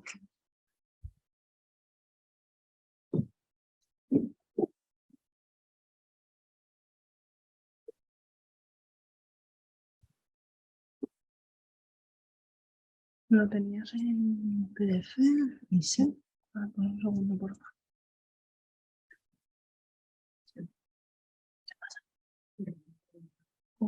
Así. Mira, a ver si te dejo. Sí. Buenas, soy Cristina Hernando, soy una de las oncólogas del grupo. Muchas preguntas que habéis hecho que voy a contar ya las ha contestado Juanmi, y también, bueno, pues Pilar y Juanmi en sus sesiones también han explicado parte. Entonces yo creo que un poco lo más enriquecedor de lo que voy a hablar es que todas las dudas, preguntas que tengáis las hagamos. Entonces voy a intentar pasar las diapositivas rápido para que podamos dialogar y hablar sobre los nuevos fármacos, que yo creo que siempre es lo que uno está esperanzado, ¿no? De cómo puedo acceder, qué puedo hacer y qué indicación tienen, ¿no? Porque todos los fármacos no son para todas las indicaciones, y eso también es importante saberlo, ¿no? A veces escuchamos fármacos nuevos y quiero ese fármaco, pero bueno, hay que ver dónde, cuándo, por qué, porque bueno, como hemos visto, el cáncer de mama es una enfermedad muy heterogénea. Vosotras lo sabéis, por eso habéis hecho una asociación específica, me parece una iniciativa buenísima. De epidemiología no voy a hablar mucho, ya lo sabéis y ya os lo ha nombrado también Pilar. Simplemente decir que aunque es el tumor más incidente, estamos disminuyendo la mortalidad. Y también en el cáncer de mama triple negativo, que a veces uno es de sí, pero el triple negativo siempre sale ahí como la curva de más abajo. No, también está cambiando la historia natural en este subtipo molecular, ¿no? Lo más importante, al final, sea el subtipo que sea, es diagnosticarlo bien. Si no tenemos un buen diagnóstico, no podemos tratar bien a las pacientes. Y lo más importante también para el diagnóstico y para el pronóstico es un diagnóstico precoz. Todo tumor es curable si se diagnostica y a tiempo, ¿no? De ahí la importancia de las campañas de prevención, del screening, de la autopalpación, y simplemente decir que la innovación no está solo en los fármacos, sino a todos los niveles de todo el abanico de profesionales que tratamos la enfermedad. A nivel radiológico, cada vez más se pueden hacer biopsias de lesiones que se ven en mamografía más pequeñas, de microcalcificaciones. Ya no necesitamos un tumor palpable para hacer la biopsia, simplemente hay técnicas de estereotaxia guiadas, como veis ahí, que pequeñas lesiones que con mamografías de alta resolución se ven, se pueden biopsiar y entonces podemos diagnosticar la enfermedad en estadios muy precoces, ¿no? Que al final sigue siendo lo más importante. Diagnosticar pronto es fundamental. Todos estos avances en el diagnóstico pues, nos hacen, además de que con la histología, es decir, con la biopsia, tener un diagnóstico de la enfermedad, con todos los estudios de fenotipo, de genotipo, todo el estudio de genes, todos los estudios que de la ciencia básica a la ciencia clínica se han extrapolado, lo que podemos hacer es predecir el comportamiento de la enfermedad, predecir la respuesta a los tratamientos, que yo creo que como ha dicho Juanmi, también es muy importante, y correlacionar todos estos datos clínicos, radiológicos, con todos los datos patológicos y moleculares, ¿no? Al final es un conjunto de toda la información lo que nos va a hacer poder diagnosticar, pronosticar, predecir y tratar mejor la enfermedad. Las técnicas y los avances en el diagnóstico ya no es tan solo un patólogo que mira con su microscopio, cada vez más se están realizando técnicas, sistemas automatizados de tinción que minimizan los errores humanos y que cada vez somos más específicos. De ahí la importancia de, no sé, muchas de vosotras que nos conocemos, ¿no? Lo primero que os decimos cuando venís a la consulta es traéis la muestra. Es tan importante un análisis correcto de esa muestra, tener toda la información antes de empezar para poder planificar bien y que ese diagnóstico se haga en centros especializados, en centros que se dedican en concreto, ¿no? Porque al final el poder superespecializarte hace que podamos cometer menos errores, tanto humanos como técnicos, y bueno, creo que es importante intentar conseguir cada vez más la especialización. Es importante en esas muestras analizar el receptor estrógeno, de progesterona, el KI 67 es una proteína que lo que nos mide, lo que nos permite es determinar de forma rápida y sencilla la proliferación celular, la velocidad con la que se dividen las células. Pues no es lo mismo un tumor que crece lento, que tiene un KI bajito, que un tumor que crece rápido, que tiene un KI del 90%. ¿Por qué? Porque a la hora de tratar también podemos predecir la respuesta que va a tener a los tratamientos. Como ha dicho mi compañero, los tumores triples negativos responden muy bien a la quimioterapia, pero también responden mejor cuanto más proliferación tengan. La quimioterapia lo que hace es destruir las células que se dividen rápido, por tanto, cuanto más rápido se dividan, yo voy a saber o voy a poder predecir que van a responder más a un tratamiento. Esto es un poquito lo que ya he dicho, ¿no? Es un indicador de división celular que nos da mucha información. Como sabéis, el cáncer de mama no es una sola enfermedad, vosotras lo vivís en primera persona. Hay distintos subtipos, como ya sabéis. Las pacientes luminales es el 70%, se tratan principalmente con hormonoterapia. Los tumores ER2 tenemos terapias dirigidas para esa proteína y los tumores triples negativos que responden bien a la quimioterapia, pero siempre tenemos la coletilla de que es el malo de la película y además el nombre tampoco ayuda porque triple negativo parece que sea 3 veces malo y no es así, simplemente es lo que indica el nombre es la ausencia de receptor de estrógeno, receptor de progesterona y ER2. Y aunque sí que es verdad que es el malo de la película por el pronóstico clásico, sí que es verdad que estamos cambiando esta película, que cada vez más tenemos más fármacos y estamos cambiando la historia natural de esta enfermedad y también gracias a toda la investigación que podemos hacer, ¿no? Como sabemos, la mayoría de tumores triple negativos son de alto grado, tienen un índice de proliferación alto, de ahí que respondan muy bien a la quimioterapia. Es agresivo a la hora de que crecen más rápido porque proliferan las células rápido, y en la localización de si sale el tumor de la mama y pasa a otros órganos, de la metástasis, también varía un poco respecto a otros subtipos, y bueno, pues suele ir más a vísceras, que es como el hígado, el pulmón, cerebro, etc. Pero como decimos, en la palabra triple negativo lo único que nos indica es ausencia de algo.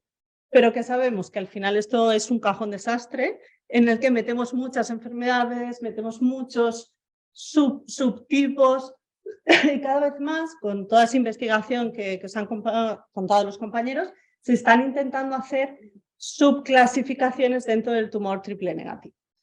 Esto todavía no se ha extrapolado a la clínica, todavía no podemos decir es un tal, porque no tenemos, pero sí que es verdad que cada vez más estamos conociendo las características moleculares de cada uno de los tumores triples negativos.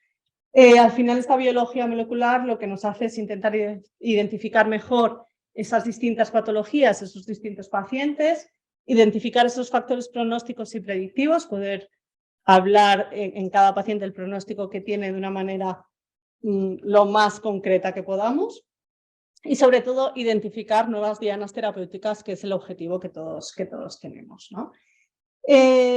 No solo es la muestra en parafina, como teníamos antes, sino cada vez más es importante hacer una fotografía de todos esos genes que están alterados en cada una de las pacientes y el tumor. De ahí la importancia de la secuenciación. Muchas de vosotras también supongo que lo habréis oído. Cada vez más tenemos técnicas como la PCR digital, que lo que nos hacen es una foto de todos los genes que hay implicados en el tumor, y no solo en el tumor, también eso ahora con las nuevas técnicas de biopsia líquida podamos también igual poder medirlo de manera continua en biopsia líquida, y poder identificar aquellos genes que están alterados en concreto en un paciente y poder intentar buscar una diana terapéutica que vaya dirigido a una alteración concreta de la paciente para poder tratarla de manera más específica posible. Con todos estos estudios que sabemos, pues las mutaciones más frecuentes en la enfermedad luminal, las mutaciones más frecuentes en la enfermedad TER2 y también en las pacientes triples negativas. Sabemos que son tumores que tienen una alta expresión de mutaciones en P53 y también en mutaciones en la línea germinal, como las mutaciones de BRCA1 y 2. ¿Por qué es importante conocer todas estas mutaciones? Sé que no se ve mucho, luego tendréis la presentación, pero porque cada vez más tenemos más dianas terapéuticas que están en investigación. Tenemos inhibidores de TRK, tenemos inhibidores de ER2, tenemos los nuevos anticuerpos conjugados, no solo el sacituzumab, govitecan, sino muchos otros que están en desarrollo. Tenemos las inmunoterapias, tenemos inhibidores del receptor, o sea, tenemos fármacos que bloquean el receptor androgénico, inhibidores de ciclina concretos que también se están estudiando en pacientes triples negativas, inhibidores de PARP y muchísimos fármacos, como veis, no solo la inmunoterapia o el sacituzumab, que están en investigación, en ensayos clínicos y que los pacientes podéis acceder. De ahí la importancia de intentar acercarnos a la investigación también como pacientes. Nosotros estamos disponibles para todas vosotras, y intentar también consultar con vuestros oncólogos la posibilidad de ser tratados dentro de ensayos clínicos, porque al final el ensayo clínico lo que nos da son oportunidades de tratarnos con fármacos, que muchos de ellos igual se quedan en el camino, pero al final es una herramienta más que vamos a usar en el proceso de nuestra enfermedad, pero también de poder acceder a fármacos muy innovadores que igual no podemos acceder de manera rutinaria hasta dentro de años, porque la investigación hoy en día se tardan años desde la investigación básica hasta que las aprobaciones, y de eso también sabéis bastante, sí, llegan en aprobar. Exacto. Entonces, al final, el ensayo clínico lo que nos da es la oportunidad de poder acceder a todo este abanico de fármacos que, como veis, no es solo quimioterapia y que tenemos disponibles en muchos hospitales en los que se hace investigación clínica. Como sabéis, es importante el receptor hormonal y el receptor ER2, pero dejando a un lado la investigación, también se puede hacer de manera rutinaria en cualquiera de los hospitales ya prácticamente la determinación de proteínas como el PD1, el PDL1, para acceder a la inmunoterapia, como habéis preguntado, y las mutaciones de BRCA. ¿Por qué? Porque aunque el cáncer de mama triple negativo es una enfermedad heterogénea y agresiva, todas estas firmas de expresión génica lo que hacen es ayudarnos a comprender la biología del tumor y poder subclasificar e intentar tratar a la paciente con fármacos concretos en función de las mutaciones y las características que tengamos. Por ejemplo, en pacientes con mutaciones de BRCA germinales, pues sabemos que los platinos y los inhibidores de PARP, que ahora os diré, pues las respuestas son mucho mayores y son fármacos que ya deberían ser estándar en estos pacientes. Y en pacientes triples negativas con PDL1 positivo, pues la quimioterapia y la inmunoterapia ha pasado a ser también el estándar. Un poco esto es un esquema, ¿no? Eso es un poco complicado, pero bueno, simplemente que una vez que tenemos el diagnóstico de un cáncer de mama triple negativo avanzado, ahora si queréis hablamos un poquito también de la enfermedad localizada, hay fundamental que conocer dos cosas. Si hay una mutación de BRCA, ¿por qué? Porque tenemos fármacos concretos que se han visto mayores respuestas en esas pacientes con esas mutaciones, como los platinos y los inhibidores de PARP, y conocerla. Sí. También para las mutaciones BRCA1 y 2 somáticas, aunque no sean germinales. Eso está demostrado. En mama no está demostrado. En ovario sí que se tratan las pacientes somáticas con mutaciones somáticas de BRCA, sí que se tratan con inhibidores de PARP. En mama los estudios que hay son en mutaciones germinales y las aprobaciones que hay son en mutación germinal no somática. Las aprobaciones. Pero si hay una mutación somática, pues hay que estudiar también la vía germinal para asegurarnos que no esté alterada. Claro, pero a ver, por ejemplo, yo soy triple negativa metastásica y soy BRCA2 somática. Mi pregunta es, ¿sería yo candidata, ahora estoy con el sacituzumab ¿sería yo candidata a caso de que me fallase el sacituzumab a los inhibidores PARP? Ahora, hoy en día, a nivel asistencial, no. Dentro de ensayos clínicos puede que sí. Dependiendo de si hay un ensayo clínico concreto. Es que Maite es la compañera que es la responsable de consejo genético y especialista en mutaciones de BRCA. El estudio germinal y es negativo. Sí, es negativo. O sea, no es hereditario. No es hereditario. Solo es una mutación. Sí. Y me han hecho el estudio, en el IVO me lo hicieron.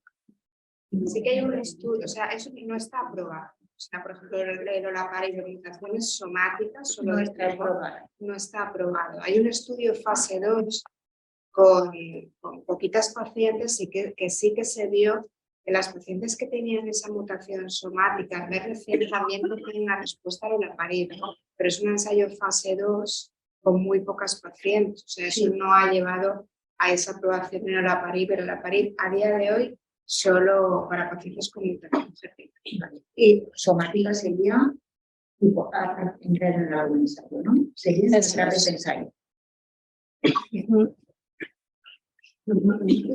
Claro. ¿Por qué a pacientes mayores de 50 años con que sean triples negativos no se les hace el estudio? Pues por contexto. Porque que no se hace lo de determinar, cuidado, tenía apuntado también para preguntar. 50 años, porque cuando hay una mutación genética, el mayor riesgo que yo tengo, si yo tengo una mutación genética hereditaria, mi mayor riesgo de padecer el cáncer es a edades jóvenes. Entonces, no se hace a día de hoy en mayores de 50 años porque la probabilidad que yo tengo, si no tengo antecedentes familiares, otra cosa es que yo tenga antecedentes familiares, pero si soy la única en mi familia mayor de 50 años con un cáncer de mama triple negativo, las probabilidades que hay de que yo tenga una mutación germinal son muy bajitas. Es verdad que las guías americanas, las NCCN, son mucho más laxas en ese sentido. Sí que dicen que pues, incluso mayores de 60 años se puede hacer el estudio, pero en las guías que tenemos aquí en la comunidad, que se van a ampliar, pero en las guías que tenemos en la comunidad, mayores de 50 años, si no hay ningún antecedente familiar, como la probabilidad es muy bajita de encontrar esas mutaciones, no se hace. Un antecedente familiar concreto de triple negativo, como que hay No, no, antecedentes de 1000 cánceres. Hombre, si hay antecedentes de cáncer. Es que los criterios son, por ejemplo, si hay 2 pacientes, por poner un ejemplo, 2 mujeres con cáncer de mama antes de los 50 años, eso ya cumple criterios. Si en mi familia somos 3 con cáncer de mama, ya cumplimos criterios para estudio. Si hay alguien con cáncer de ovario también, o con cáncer de próstata. O sea, eso sí que cumpliría criterios para hacer el estudio.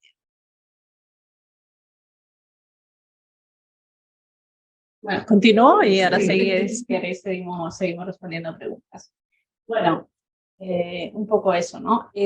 Como habíamos dicho, la quimioterapia es un pilar fundamental en el tratamiento y sigue siendo un pilar fundamental en el tratamiento y un gran tratamiento. No tenemos que olvidarnos de eso. Sí que es verdad que tiene efectos secundarios porque no es tan inteligente como otros fármacos que tenemos, pero la quimioterapia a día de hoy cura a pacientes, entonces es importante también que tengamos en cuenta que es un pilar fundamental en el tratamiento de los pacientes triples negativos. En pacientes metastásicas, sí que es verdad que la quimioterapia clásica, las tasas de respuesta pues son en torno pues, a un 20-30%, no son tan altas como las respuestas en otros subtipos o con otras dianas, pero sí que es verdad que son eficaces.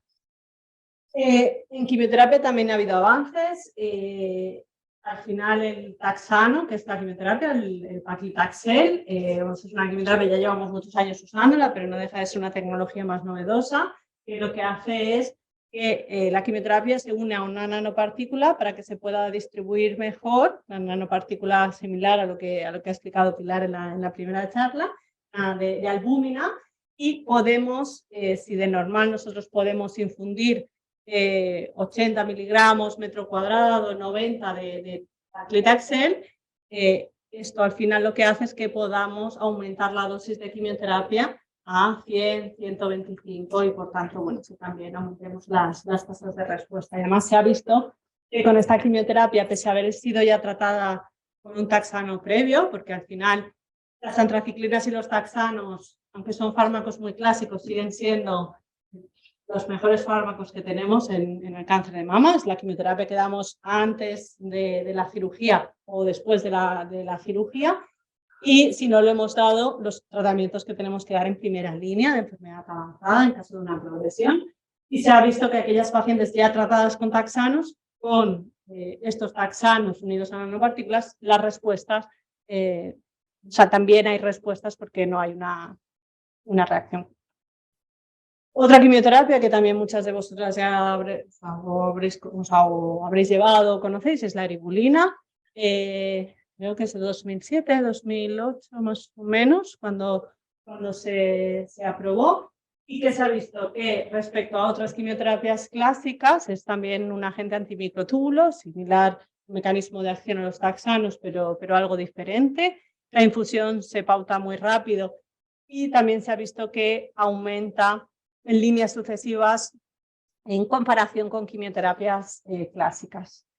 Esto un poco ya lo hemos hablado y os ha explicado Maite. El cáncer de mama hereditario, el cáncer de mama triple negativo es dentro del cáncer de mama hereditario, el subtipo más frecuente es el triple negativo, de ahí que se estudia a todas aquellas pacientes menores de 50 años, y para las pacientes con mutaciones de BRCA se ha visto que por el mecanismo de reparación del ADN, los latinos y los fármacos que son los inhibidores de PARP, las respuestas son mayores. Vemos que aquellas pacientes con mutaciones de BRCA, las respuestas a carboplatino son mucho mayores que aquellas pacientes que no tienen mutaciones de BRCA. Por eso, si conocemos que hay una mutación de BRCA, el platino es fundamental. Y aparte que sabemos también desde hace unos años que añadir a esas antraciclinas y a esos taxanos que damos previo a la cirugía, el carboplatino en pacientes triples negativas también mejora las respuestas, las tasas de respuestas patológicas. Al final, nosotros cuando tratamos a una paciente antes de la cirugía, lo que queremos es que el tumor desaparezca del todo. ¿Por qué? Porque se ha visto que si el tumor desaparece del todo, es un marcador que nos indica que la probabilidad de que vuelva a aparecer después disminuye mucho respecto a las pacientes que no ha desaparecido del todo. Pero si no ha desaparecido del todo no pasa nada, porque cada vez más tenemos ensayos clínicos y fármacos para tratar después de la cirugía en esa enfermedad residual que ha quedado y rescatar a aquellas pacientes que no se ha eliminado el tumor con el tratamiento que damos antes. De ahí la importancia de tratar con todo el arsenal a las pacientes triples negativas antes de la cirugía, ¿no? Con taxanos, antraciclinas, carboplatinos y, como veremos más adelante, inmunoterapia también. En pacientes con cáncer de mama avanzado, también los inhibidores de PARP, comparados con la quimioterapia estándar en pacientes con mutaciones germinales, se ha visto que es superior en tiempo de supervivencia a la quimioterapia clásica. Y también hay estudios que en pacientes operadas, en estadios localizados, con mutaciones germinales de BRCA, también se ha visto que dar olaparib después de la cirugía también mejora la supervivencia y disminuye la probabilidad de que vuelva a aparecer. Entonces, si yo sé que tengo una mutación germinal de BRCA, he llevado toda mi quimioterapia antes y me han operado, pues el tratamiento con olaparib después de la cirugía también es una opción más que tenemos en el tratamiento. Perdona, ese tratamiento de olaparib se pautaría haya respuesta completa o no haya respuesta completa, o tiene que haber respuesta completa a la cirugía, respuesta no completa a la cirugía, perdón. Depende de los criterios de riesgo iniciales en aquellas pacientes con estadio 2 y estadio 3, no tanto de la respuesta Si a la quimioterapia. Completa, no se aprueba. Las pacientes del ensayo, si hay una respuesta completa, no entraban en el ensayo, entonces pues no se puede pautar. Si eran triples, las pacientes triples negativas, con que quedaran muy poquita enfermedad, ya podían entrar. Pero si eran pacientes con expresión de receptores hormonales, tenía que cumplir una serie de criterios, tener axila positiva para poder entrar. En este estudio no eran solo pacientes triples negativas, también habían pacientes luminales con mutaciones de BRCA, lo que pasa que el porcentaje era menor que las pacientes triples negativas. Y ya se está pudiendo, al final es como, ya se está pudiendo poner, ya tenemos pacientes que están con olaparib adyuvante. También depende del centro y del acceso que tengamos a los fármacos, todas esas cosas. Después tenemos la inmunoterapia, que también conocéis. La inmunoterapia hay dos escenarios en los que está aprobado: la enfermedad avanzada y la enfermedad localizada, ¿vale? Y el marcador que tenemos, como digo, como se ha comentado antes, es el PDL1, que se puede determinar por distintas técnicas en el laboratorio, también dependiendo del fármaco inmunoterápico que vayamos a dar. El atezolizumab o el pembrolizumab, que son los dos que han demostrado o tienen resultados en cáncer de mama. Perdón, ¿qué diferencia hay entre uno y el otro? Al final es lo que se analiza. Hay en uno que se analiza tanto la célula inmune como las células de alrededor. Lo que mide es el score que mide, al final es la técnica del anticuerpo con el que se hace. Dependiendo también del fármaco al que vayas a tratar. Si voy a tratar con atezolizumab, tengo que hacerlo con una determinación, porque el PDL1 se mide diferente, y si voy a tratar con pembrolizumab, tengo que hacerlo con otra determinación. Y nosotros al patólogo le decimos con qué inmunoterapia vamos a tratar al paciente para que no lo determine de una manera o de otra. Es bastante concordante, pero hay discordancia por dónde mide. ¿Vale? Al final uno mide célula inmune solo y el otro mide célula inmune y...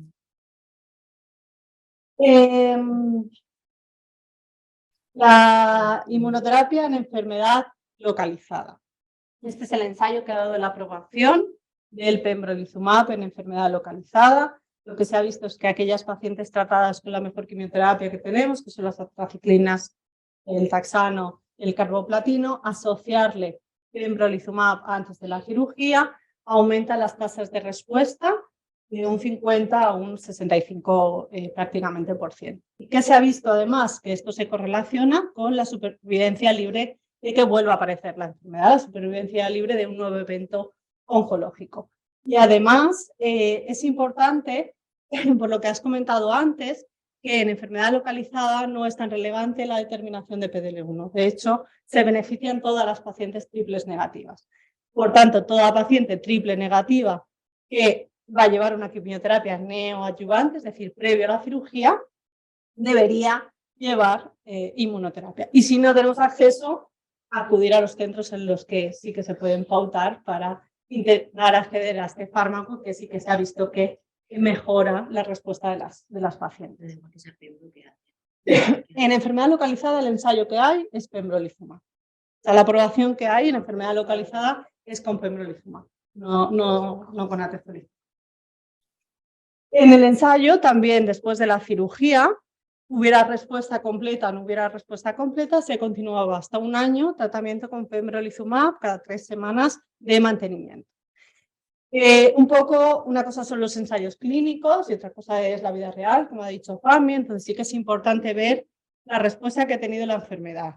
Si después tengo un fármaco, porque si tengo una paciente que no ha hecho respuesta completa, pues haber llevado pembrolizumab y tengo otro ensayo clínico con otro fármaco, o le puedo dar olaparib porque es una paciente con un BRCA, o le puedo dar capecitabina, sacituzumab, etc. Después para rescatarla, pues igual merece la pena cambiar la estrategia terapéutica. Una paciente con respuesta completa también depende del tipo de tumor que tengamos inicial, de la respuesta que haya hecho, de la carga que tengamos inicial. Es decir, una cosa son los ensayos clínicos y luego un poco también creo que han preguntado antes, ¿no? ¿Por qué a veces se cambia el tratamiento a mitad? ¿No? Pues porque una cosa es el ensayo clínico y después pues esa estrategia se va modificando en función de la respuesta y lo que pensamos que es mejor para el paciente. Y en enfermedad avanzada, en primera línea, sí que hay aprobados 2 fármacos, pero me estoy quedando sin voz, la atezolizumab y el pembrolizumab. En este caso sí que es importante la determinación de PDL1, porque solo están aprobados para pacientes con mutación de PDL1 positivo. Estos 2 fármacos están aprobados por la FDA, están aprobados por la Agencia Europea y están aprobados por el Ministerio, por tanto podríamos o deberíamos poder acceder a ellos. Si yo soy una paciente con una enfermedad, con un cáncer de mama avanzado en primera línea, tengo que hacer la determinación de PDL1 para poder acceder a inmunoterapia siempre y cuando no la haya llevado antes. Y luego tenemos los nuevos anticuerpos conjugados. Aquí voy a nombrar el que está aprobado, pero hay muchos más que están en desarrollo, que están en investigación y que ya hay ensayos clínicos en los que se están testando estos anticuerpos. Al final, esto no deja de ser una quimioterapia, pero una quimioterapia dirigida. Lo que se hace es buscar una proteína que está expresada en la célula tumoral, que en este caso es TROP2, y la quimioterapia lo que hace es internalizarse dentro de la célula tumoral y no tratar, como la quimioterapia convencional, pues moscas a cañonazos. Como sabéis, el sacituzumab govitecan ha demostrado supervivencia respecto a la quimioterapia en líneas sucesivas. Se puede dar a partir de pacientes que hayan llevado antraciclinas y taxanos en el contexto de enfermedad localizada o avanzada y a partir de segunda línea.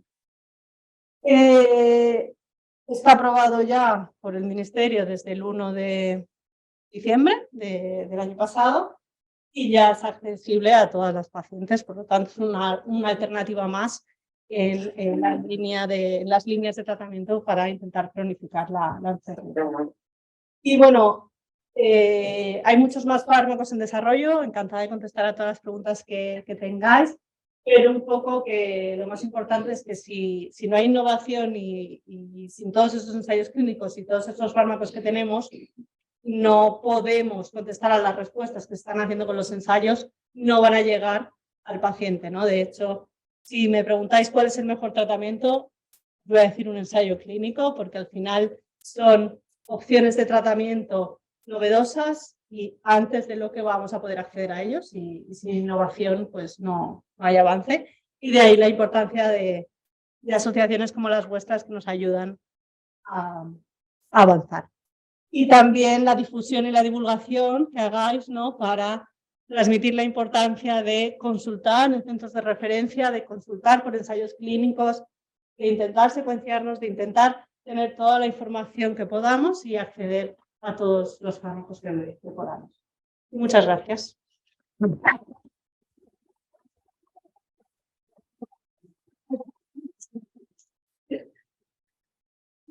Pregunto, que antes has hablado de la clasificación del EMAN, que la fecha que pone, nosotros también hemos investigado sobre esto y es del 2011. Entonces la pregunta que tenemos, porque en muchas charlas o que vemos por internet o que acudimos o incluso aquí se habla de esa clasificación, pero no es de 2011. Nadie ha estudiado, no hay más avances en esa clasificación. Se está estudiando, pero no hay una correlación en la práctica clínica de esa clasificación. Al final, eso lo que nos ha dado es información sobre que hay subgrupos de pacientes en función de las mutaciones que expresan que tienen una evolución diferente, pero eso no se ha extrapolado a la práctica clínica. Por eso, aunque se sigue investigando, no lo aplicamos. Claro, pero tiene que ver medicamento, ¿no?, dependiendo del tipo que sea. No. Si hubiera una correlación clínica, estaría más actualizado y lo utilizaríamos. Al final, esto lo que nos ha dado información es de que el tumor triple negativo es diferente, no es igual en todas las pacientes. Pero lo que hacemos es intentar buscar a cada paciente concreta, no subclasificarla dentro de... Nosotros, de nuestra ignorancia, es qué tipo somos y depende de qué tipo seamos. Pronóstico, peor pronóstico. O sea, no es como los tipos luminal A, luminal B, basal. Todavía no sé. Todavía no se ha llegado a ese... Esa clasificación lo que nos da una idea biológica de cómo es, o si expresa más genes inmunes, pues más mesenquimal, pero a día de hoy no he demostrado que eso sea predictor del impacto. Claro. Tener más genes inmunes no nos dice que vayamos a responder más o menos a la inmunoterapia, por tanto, saber en concreto qué subtipo somos no nos da ninguna información clínica. Teníamos esa duda también en la asociación de esa clasificación, de si es concluyente o no para dar un tipo de tratamiento o no, o si se estaba investigando más o no. Porque... Cristina, ¿cómo determinan la proteína, el TROP2 para...? No es necesario determinarla. No es necesario. Porque se ha visto que las células tumorales expresan en gran cantidad TROP2. Entonces, los triples negativos. Sí. También las pacientes luminales. También los pacientes luminales. O sea, que de hecho, el saquetumumab también se está estudiando en pacientes hormonales y probablemente se apruebe en esas pacientes. Pero no se correlaciona a mayor expresión, a mayor respuesta, por tanto no hay que estudiarlo, porque es una proteína que está expresada en las células. Bueno, tenemos una compañera, Edith, que tiene una mutación RAD51C y pregunta si no tiene incidencia del triple negativo, porque se sabe muy poco de esa mutación. Es muy rara, ¿no? Sí. A ver, esta mutación sí que está relacionada con la vía germinal, al igual que las mutaciones de BRCA, y de hecho ya hay ensayos clínicos. De hecho, nosotros tenemos un ensayo clínico en la investigadora Smaite, en el que en aquellas pacientes con mutación de RAD51 pueden acceder a un ensayo clínico y les tratamos con olaparib, que es un inhibidor de PARP. El estudio Radiola. A ver, con respecto a la pregunta que nos están haciendo, como decís vosotras, el RAD51 es uno de los nuevos genes, estos que ampliamos en el nuevo panel multigénico, ¿vale? Desde el 2019 estamos haciendo un panel más amplio, no se hace solo BRCA, se hacen otros genes, PALB2, bueno, se amplía a muchos genes, ¿vale? Y el RAD51 es verdad, como decís, que... Por ejemplo, las guías NCCN que os decía antes, cada 6 meses están cambiando. Quiero decir, cada vez se está viendo si están más relacionados con los tumores. Por ejemplo, CHEK2. Pues CHEK2, las mutaciones en CHEK2 aumentaban. En el 2019 decíamos que la recomendación era hacer mamografías y ahora vemos que hay que hacer colonoscopia también. O sea, esto está cambiando, pero en principio y a día de hoy la mutación en RAD51 no aumenta.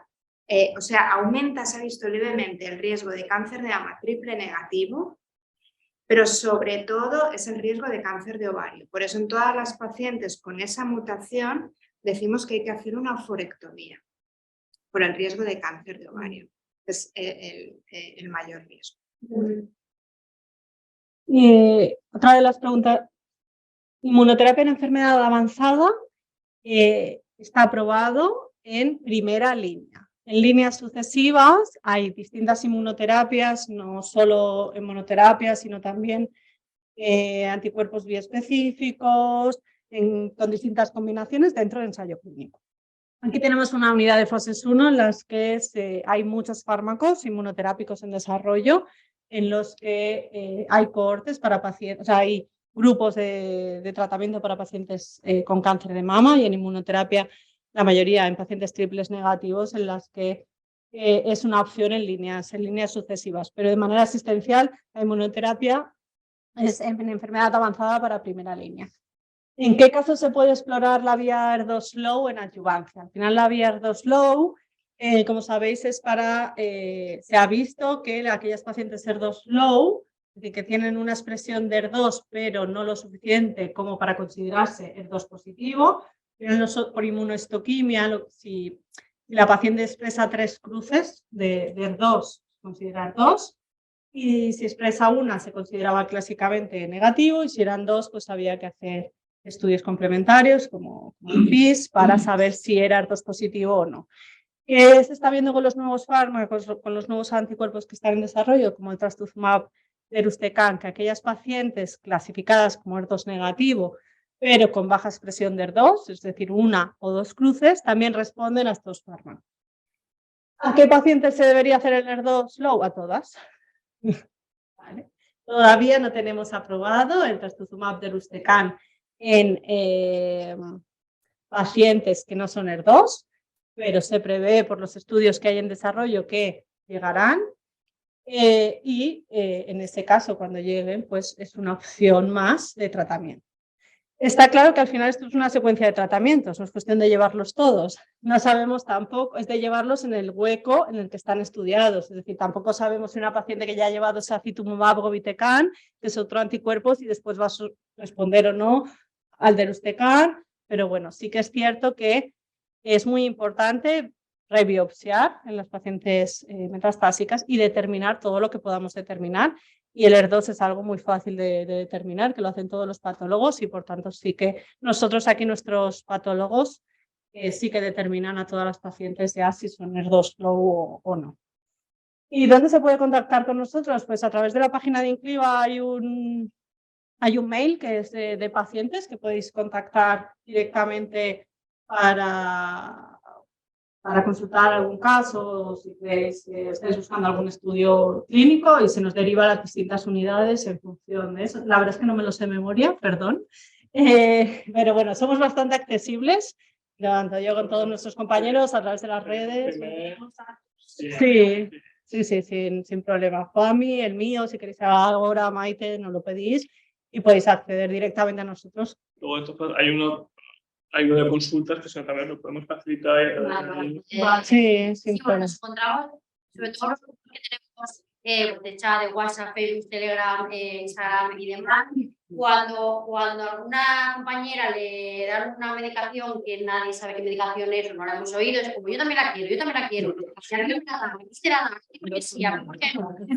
Eso es un poco lo que decía, ¿no? Que todas las medicaciones no están estudiadas en todas las indicaciones, es decir, esto es muy típico, ¿no? Sale en la tele el trastuzumab, aumenta la supervivencia del cáncer de mama y cura a todas las pacientes. Pues hay que ver en qué estudio, en qué posición, a qué subgrupo de paciente, pero bueno, hay muchos fármacos que están en desarrollo, y sobre todo el acceso a ensayos clínicos a la hora de valorar un cambio de tratamiento o consultar, pues igual hay opción o no hay opción, y si no hay opción, nosotros en cáncer de mama en la comunidad trabajamos mucho en red, hablamos todos los compañeros de todos los hospitales, y podéis consultar vía vuestro oncólogo, vía directamente con nosotros, y si no, pues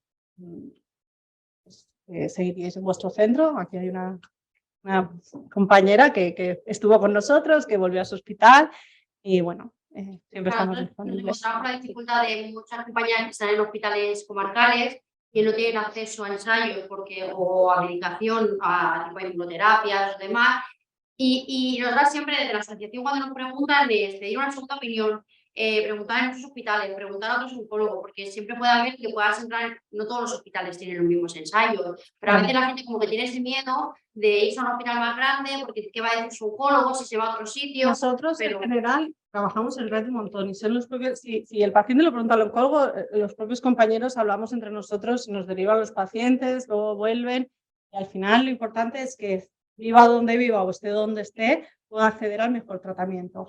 Si es el mismo tratamiento, no vamos a hacer que la paciente se mueva 200 kilómetros, no tiene ningún sentido. Pero una segunda opinión, valorarlo, ver opciones, siempre estamos disponibles. Muy bien. Vía directamente con nosotros podéis contar. Perfecto. Se ha quedado aquí la...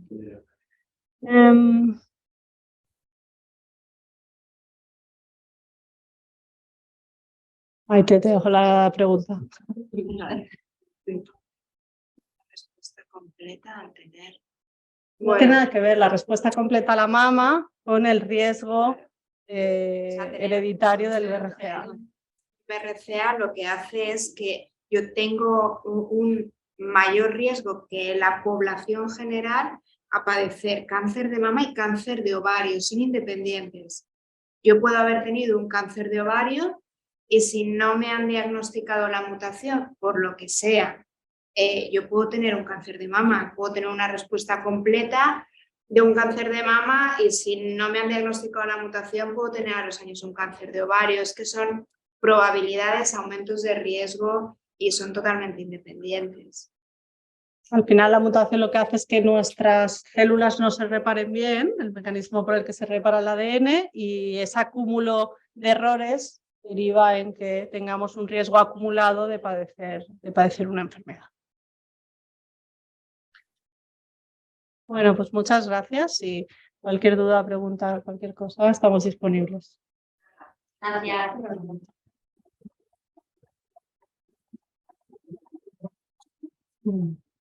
¿Ahí? Atrás, Mónica.